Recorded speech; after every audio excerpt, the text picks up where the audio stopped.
Esco dalla farmacia, vedo il vigile che gira intorno alla macchina con il blocchetto che sta scrivendo una multa e io gli dico: ma cosa fa? Sono appena uscito dalla farmacia, sono stato dentro 4 minuti di numero e sta facendo una multa, e lui neanche mi guarda, mi bada e continua a scrivere, stacca il bigliettino, lo appiccica sul vetro e io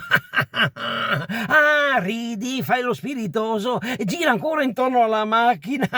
e tira fuori il blocchetto, legume lisce, ma